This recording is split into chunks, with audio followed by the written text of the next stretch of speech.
uma revelação vinda de Deus. E o engraçado é que hoje nós às vezes reclamamos de falta de tempo.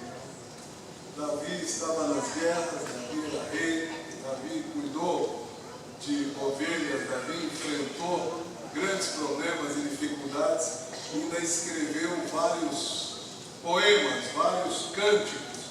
Alguns desses cânticos que ele escreveu são cantados nas diversas festas de Israel. E neste aqui eu gosto sempre de dizer que especificamente aqui no Salmo de número 24, Davi se supera pelo tamanho da revelação que ele recebe do Senhor. E ele começa o Salmo, se nós olharmos aqui nos versículos 1 e 2, ele começa o Salmo dizendo quem é Deus, falando quem é Deus. E ele diz assim: do Senhor é a terra e a sua plenitude, ou seja, tudo é de Deus. Deus é o Deus que está no controle de tudo. Mas Deus é o Deus que também está no controle de todos, porque além de toda a terra e da sua plenitude, além do mundo, aqueles que nele habitam também são dele.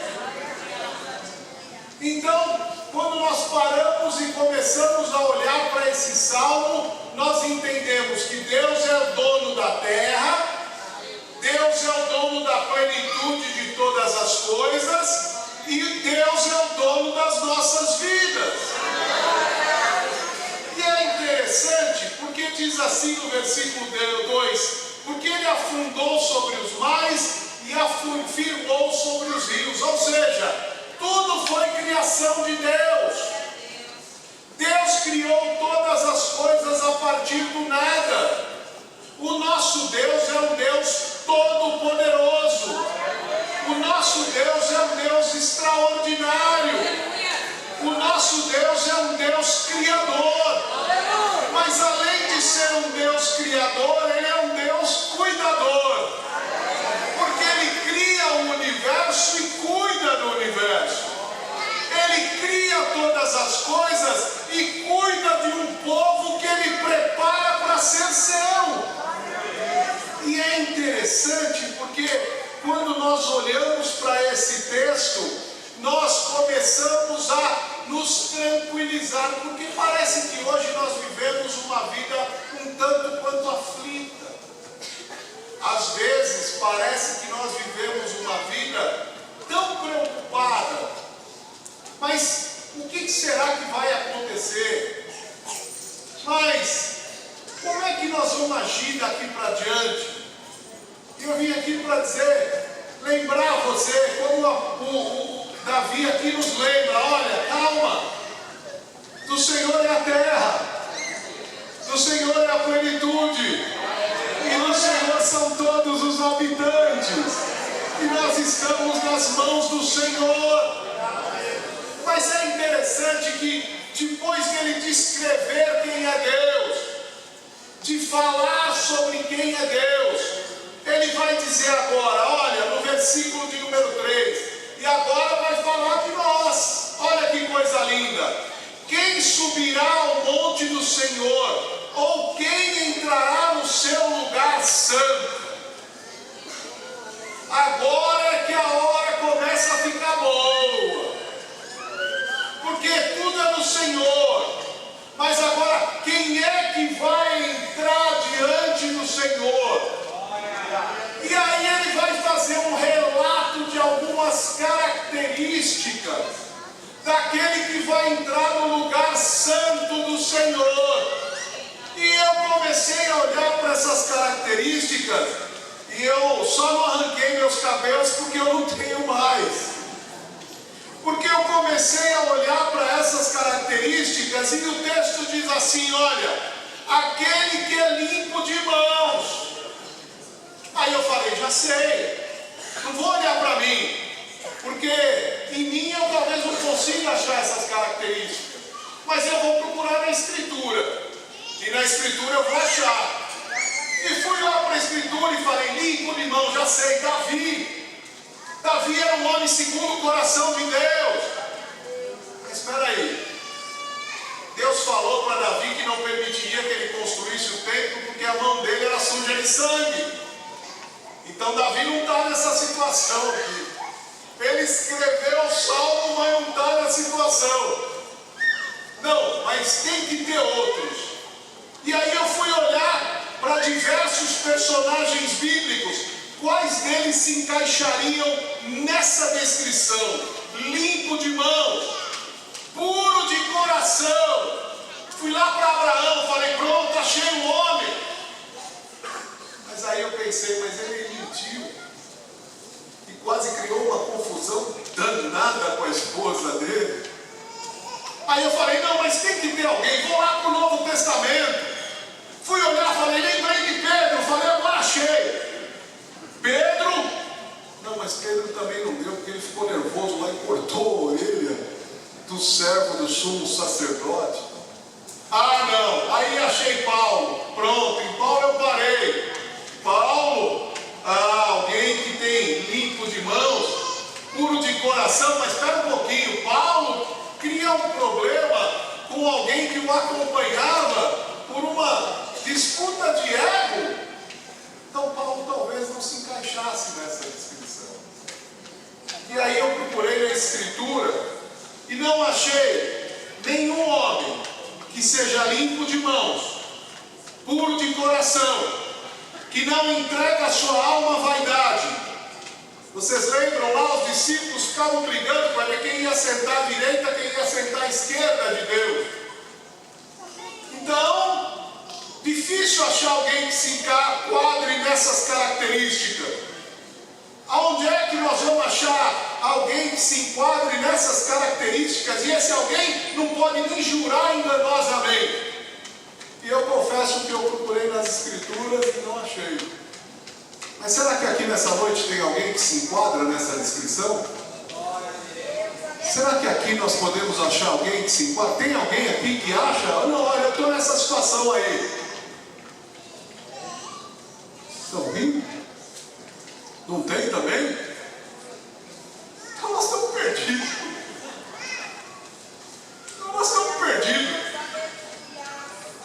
Se olhando para a Escritura não tem ninguém que se enquadra nessa situação. Aí a gente olha para nós mesmos e fala, rapaz, estou lá fora, não quero. Não me enquadro nessa situação.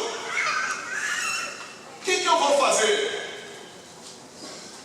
Mas aqui diz o versículo de número 5: este receberá a bênção do Senhor e a justiça do Deus a sua salvação.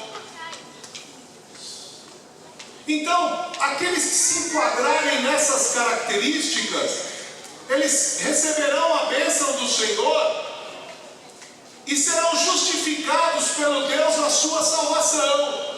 Olha, parece que aí começa a acender uma luzinha para nós. Parece que a gente tem que parar de olhar para a gente e começar a olhar para o Rei da Glória.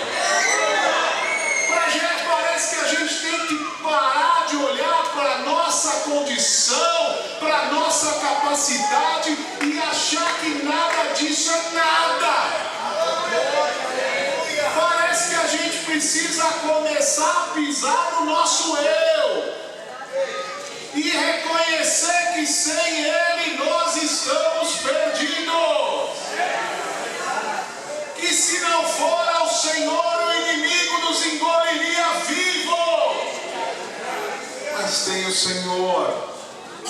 E o texto continua dizendo, no versículo de número 6, esta é a geração daqueles que buscam a tua face, ó Deus de Jacó. Nós estamos aqui nesta noite buscando a face do Senhor.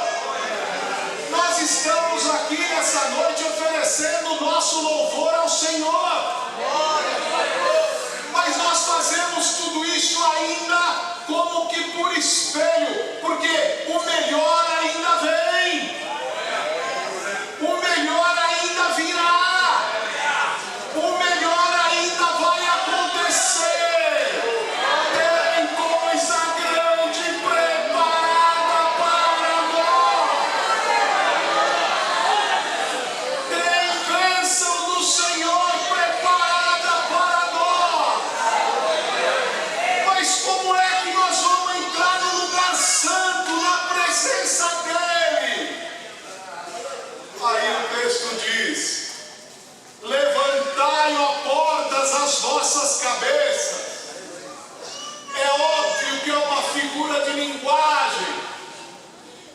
aqui é uma ordem para que as portas se ampliem, porque quem vai passar por ela é maior do que todos, porque quem vai passar por ela é perfeito, porque quem vai passar por ela tem mão limpa, coração puro, não entrega sua alma à vaidade e não jura enganosamente e ainda nos ama incondicionalmente.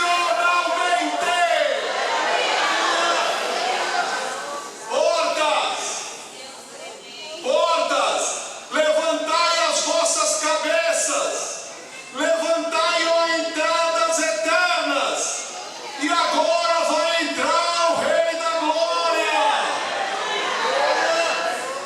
Aí nós não vamos entrar no lugar santo porque somos perfeitos, não vamos entrar no lugar santo porque somos melhores, nós vamos entrar no lugar santo porque quem vai nos levar até lá é o Rei da Glória, é o nosso Senhor e Salvador Jesus Cristo, e Ele está voltando da terra depois de cumprir a sua missão. Qual missão?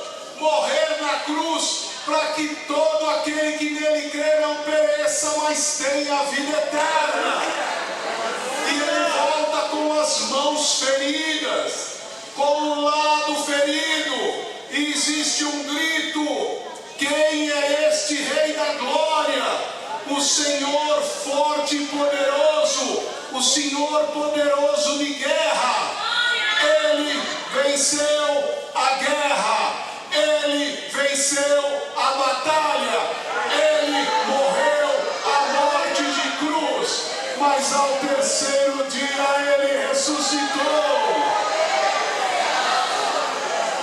E é interessante, porque de novo, no versículo de número 8, vai se repetir a mesma coisa.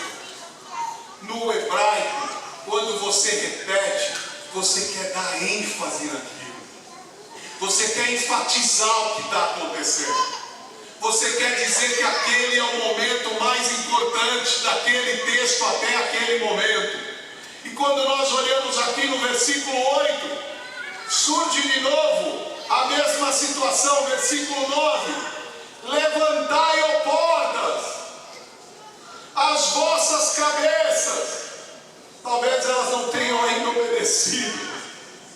Ó entradas eternas, e agora vai entrar por aí o Rei da Glória.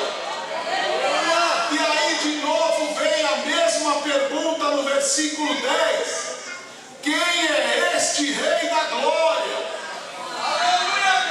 Este Rei da Glória é o Senhor dos Exércitos, Ele é o Rei da Glória. Então nós temos no início um Deus que é dono de todas as coisas. Nós temos uma convocação para que aqueles que querem entrar na presença desse Deus precisam ter uma característica, um conjunto de características. Só que a gente olha e vê que nenhum de nós temos. Mas nós temos o Rei da Glória. O Rei da Glória entra pelas portas, vai até a direita do Pai e senta no trono que está reservado para Ele. E Ele é 100% homem e 100% Deus. Ele se compadece das nossas dores e das nossas dificuldades. Mas olha que coisa interessante, existe uma ordem para que as portas se ampliem, porque Ele vai entrar. Agora, abra sua Bíblia lá em João capítulo 14, no versículo de número 3. João 14, 3. O que é que diz esse texto para nós? E quando eu for e vos preparar lugar, virei outra vez e vos levarei para mim mesmo, para que onde eu estiver, estejais vós também. O Rei da Glória vai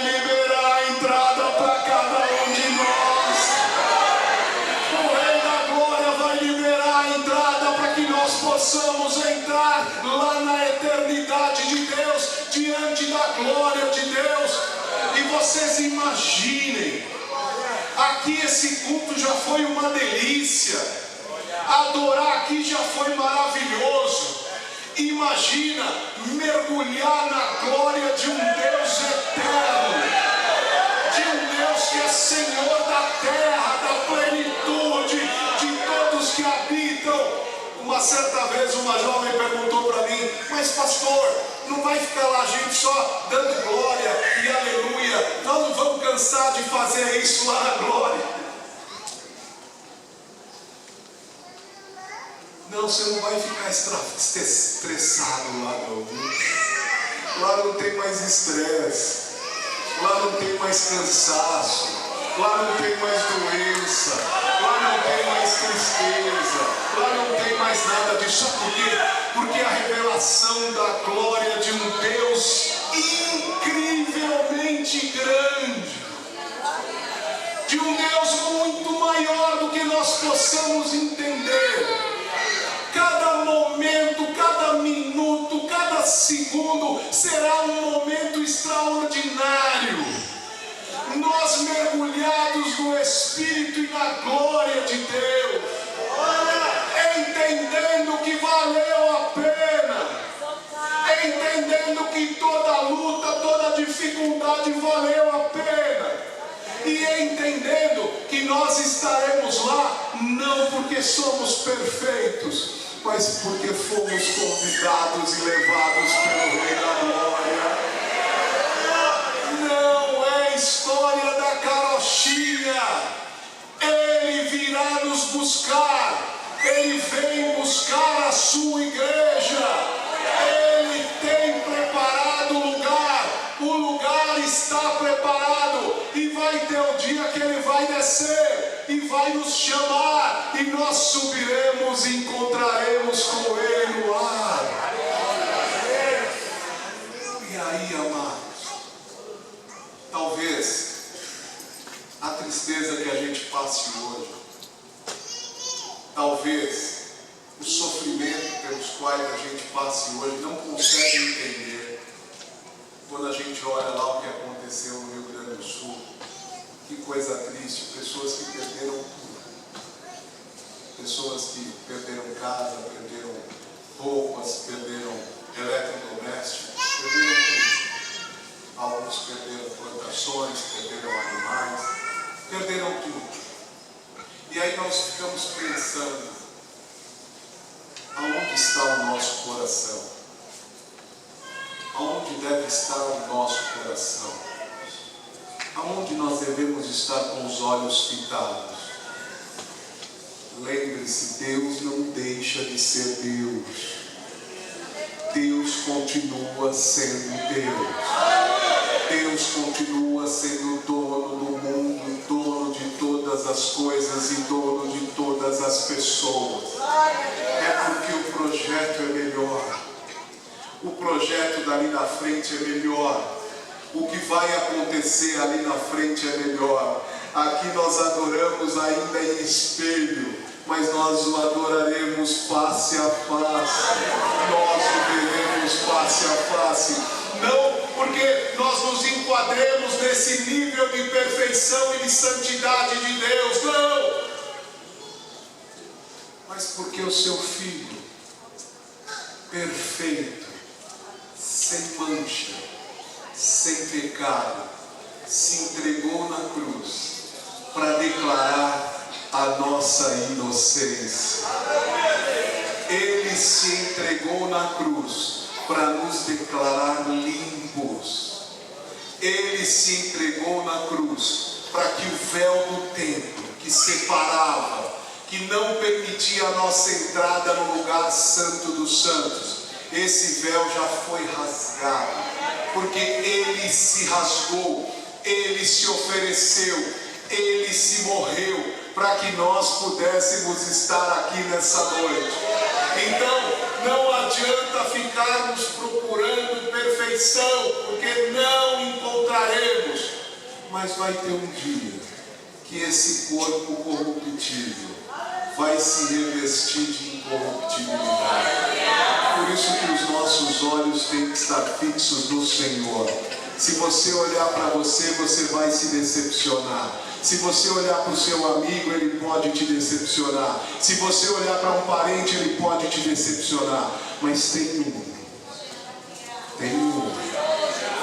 Tem um. Tem um. Tem um. Tem um rei da glória. Tem o maior de todos. Tem aquele que conhece as nossas fraquezas e as nossas tristezas. Tem aquele que conhece o nosso problema. Tem aquele que conhece o nosso coração. Tem aquele que está aqui conosco nessa noite. E é Ele quem nos convida, é Ele quem nos chama, é Ele quem abre a porta, é Ele que nos introduz diante da glória do nosso Deus.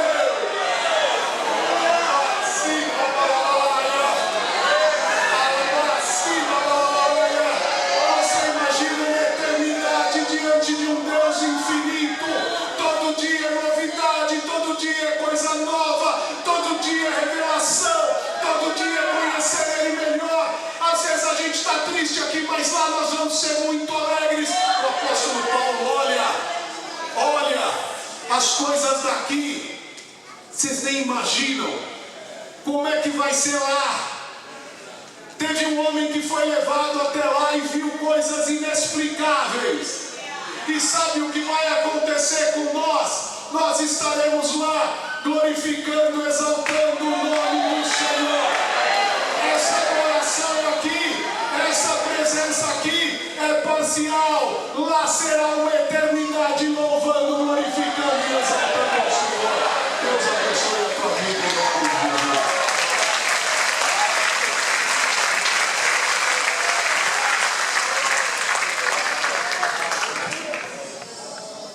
Aleluia, glória a Deus.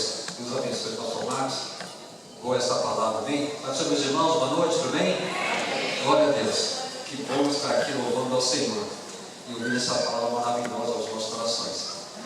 O pastor Marcos Correia, nosso vice-presidente, pede para avisar os obreiros que segunda-feira é a reunião de obreiros no Gás, a partir das 14 horas, uma hora, 1h10, às 13 horas, amém? Todos estão convidados, reunião de obreiros. Quero que apresente então as igrejas que compõem a Regional 5, que tem sede ali no Parque Jantar. Primeiramente, quero agradecer às irmãs aí para o vivo pela cooperação, também o grupo dos irmãos também, e jovens adolescentes. Deus abençoe também o nosso conjunto, a equipe de louvor que louvou a Deus nessa noite. Vamos lá. Parque Jandaia, sede regional, pastor Caio Batista com as suas duas subs, Jardim Normândia e Parque Sítio São Francisco e a sua caravana. E pastor Cleber, amém, glória a Deus, pela cooperação. Jardim Bela Vista, pastor João Francisco Dantas e a sua caravana. São os irmãos, amém, Deus abençoe. Parque Piratininga 2, pastor Valdecir Júnior e a sua caravana. Glória, amém. Amém, glória a Deus, amém. Jardim Itapuã, pastor Diogo Rodrigues e a sua caravana. Glória a Deus, está aí, né? Que bênção, Deus abençoe. Verdade, vamos lá, obrigado, pastor Marcos. Jardim Alice, pastor Roberto das Neves Santos e a sua caravana. Olha só, hein? Deus abençoe, pastor Roberto, pela cooperação. Deus abençoe. Tá bom, agora foi agora em Viritaí, pastor Joel José de Souza e a sua caravana. Glória a Deus, amém, aleluia, Deus abençoe os irmãos. Agora eu quero apresentar as demais igrejas que vieram com os obreiros e alguns líderes. Vários Pimentas, pastor Eliseu Nogueira e a sua caravana. Está ali, pastor Eliseu, a sua caravana, estão ali os irmãos, amém, glória a Deus. Nova Cidade, pastor Wagner Gonçalves e a sua caravana. Amém, Deus abençoe os irmãos. Jardim Angélica, pastor Adriano dos Santos, fui informado que o pastor Adriano ele está enfermo e alguns irmãos também, mas uns 20 irmãos estão com ele lá no Senhor, mas mandou aqui uma boa representação. Deus abençoe os irmãos, amém? Está aqui o pastor Adriano. Parque Piratininga 1, pastor Gilvan Aprígio e a sua caravana. Pastor pastor. Amém? Amém. Glória a Deus. Deus abençoe o pastor que está ali atrás. Cidade Aracília, pastor Renato Alves e a sua caravana. Está ali, pastor Renato. Amém. Os irmãos, Deus abençoe. E em Vilami, pastor Marcelo Bispo e a sua caravana. Deus abençoe meus irmãos, Deus abençoe, parabéns aí para o Cico pela bela continuação, amém? E como o pastor Marcos falou aqui, pastor, não podemos esquecer de orar pelos nossos irmãos ali no Rio Grande do Sul, amém? Sempre que você orar, apresente os nossos irmãos ali, que aquele tempo a gente tem misericórdia naquele estado, amém? Deus abençoe.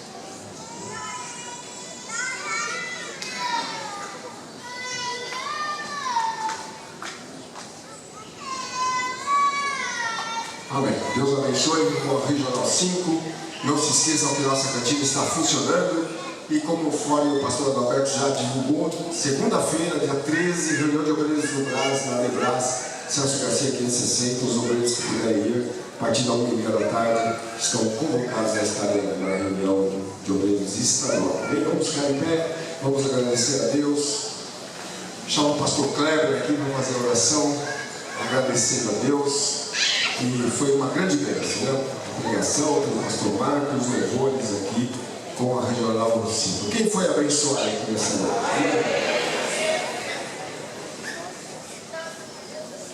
Salve a todos com a paz do Senhor. Amados, nós estaremos orando. Eu queria fazer um pedido de oração aqui, em favor de um pastor amigo, Alvarenga. Ele está em coma na cidade de Americana. Eu pedi aos irmãos que apresentassem as suas orações. Amém? Quantos mais necessitam da oração? Estaremos orando. Senhor Deus e eterno Pai, estamos na Tua presença neste momento. Te agradecemos, ó Senhor, por tudo quanto o Senhor nos proporcionou nesta noite. E viemos aqui, Senhor, ofertar-nos a Ti o melhor. Ouvimos também aqui a Tua palavra, Senhor.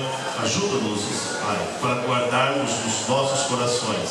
E também, Senhor, neste momento de oração, eu quero apresentar aos Teus filhos que manifestaram o levantar das suas mãos. E também, Senhor, sobre as minhas mãos está aqui o pedido de oração do pastor Alvarindo. Ah, Senhor, toda a Tua graça, Teu filho, entra, Senhor, naquele local, pois, Senhor, ainda Teu filho tem feito a Tua vontade. E neste momento, Senhor, nós aqui apresentamos e pedimos a Tua bênção. Também agora, Senhor, nos leva em paz, nos cobres com o Teu sangue e nos dê uma noite de bênção e de paz.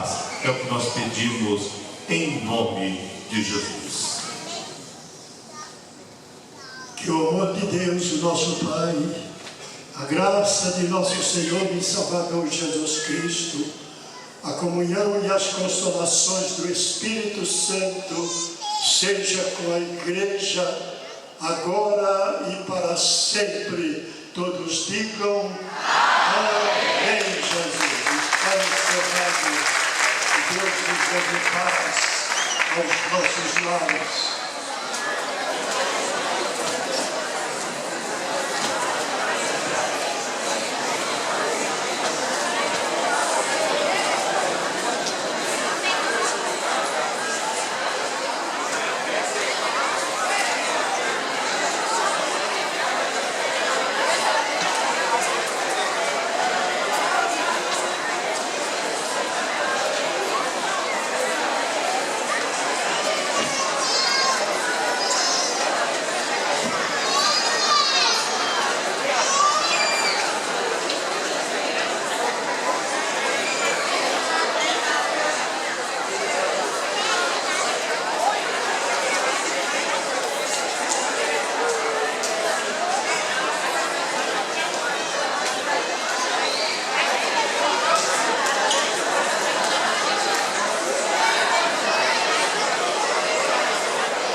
Você entendeu?